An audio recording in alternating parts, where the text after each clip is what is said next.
Shrimati Sarojini Varadappan has been the president of the Women's Indian Association in Chennai for no less than 30 years. Over this period, it has become a veritable beehive of activities focused totally on bringing greater happiness and meaning into the lives of the less fortunate members of our society, especially women and children. In this work, Shrimati Varadappan's gentle, caring, and persuasive ways have drawn scores of women workers who have volunteered to work under her guidance and leadership on a wide variety of socio-economic projects.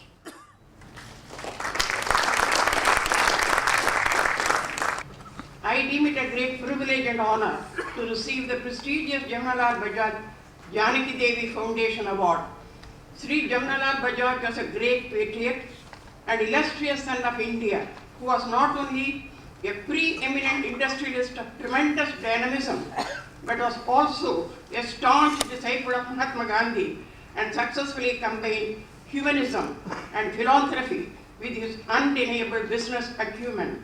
Based upon these sterling human values, he has laid the foundation of several industrial and philanthropic institutions which have contributed and continue until today to make a tremendous contribution to nation building.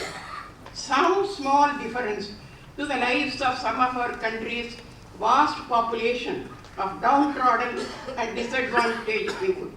I would like to take this opportunity to express my sincere gratitude to the Foundation for having taken the initiative to institute this award, since I feel that such prestigious recognition at the national level will inspire and encourage social workers all over the country to put in even greater efforts to the little bit in ameliorating the lot of less advantaged brethren.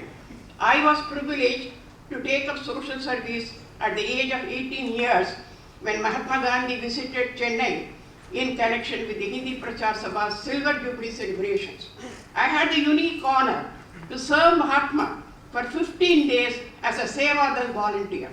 Gandhiji inspired me so much that I tried to follow some of his philosophies, like using Swadeshi goods, simple living, conducting Sarvodaya prayer, reading Bhagavad Gita and Tulasi Ramayana, how to maintain credibility and accountability in voluntary organizations. I was also fortunate to get training under great women like Dr. and Mrs. Margaret Cousins, Dr. Muthulakshmi Reddy, Srimati S. Ambujammal, and Dr. Durgabai Deshmukh. They were my mentors. And coming from an agricultural and freedom fighters family, I took keen interest in rural development, helping women and children. Indian philosophy views everyone in society as a social worker, be it the simple housewife or the Prime Minister of the land. Swami Vivekananda said, renunciation and service are the twin ideals of India. Selfishness and indifference to others are the twin banes of the modern world, which have brought untold suffering to nations throughout history. Ethics comes to us with a great message. Gita says, Parasparam Bhavayanta Sreyaha Param Avapasyata. Cherishing each other and serving each other, may you attain the highest welfare. Rigveda points out that one who gathers food grains for himself is as good as a dead person. Yajurveda has a remarkable, memorable mantra which speaks of universal friendship. The Atharva Veda points out the real friendship contributes to universal peace and harmony. It is also said, Paropakaram idam shariram. The body is meant for helping others only. No society can be an egalitarian and democratic society unless measures are taken to raise the level of education, opportunities of employment, and the development self-confidence of responsibility among those who constitute the weaker sections of the society. About 1/3 of India's population lives below the poverty line. To that extent, India's productivity and strength stands limited and abridged besides that of the remaining 2/3 of the nation's population, 1 million of women who have not enjoyed the opportunities of education and social progress.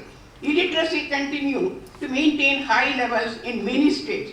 Another big drawback of economic low standard is because of the evils of drinking. So long as these evils remain unabated, all the remarkable achievements of our scientific laboratories and of our economics and industrial think tank will make little impact. The media bears a profound duty in promoting the development of an integrated India. Sensationalism and irresponsibility in reporting, the adoption of partisan attitudes, the deliberate encouragement of agitational behavior, all these are matters which call for considerable introspection and condensation. If there is one factor which undermines and delays the promotion of social justice and the development of Indian state, our founding fathers intended, it is the overwhelming public apathy which holds our people in its grip. Beyond a mild newspaper reader's interest, there is a non-committal attitude which ignores some of the great issues which face Indian society. They are not involved in what goes on around them. If the media can succeed in awakening in the common man a sense of basic responsibility towards society, a willingness to exercise social discipline required of him, a patriotic involvement in some of the problems of his country, the media will give a long way in promoting the cause of social justice. It must recognize that the vigilance of the citizen is a protector of social justice. The burden is not that of the state alone. Lastly, I appeal to the youth to join the non-governmental organizations in large number since they have more talents and exposure now. Time has come that social work should be made more professional, more systematic and methodic. Academicians, trained young workers should get involved in voluntary work and make it more efficient.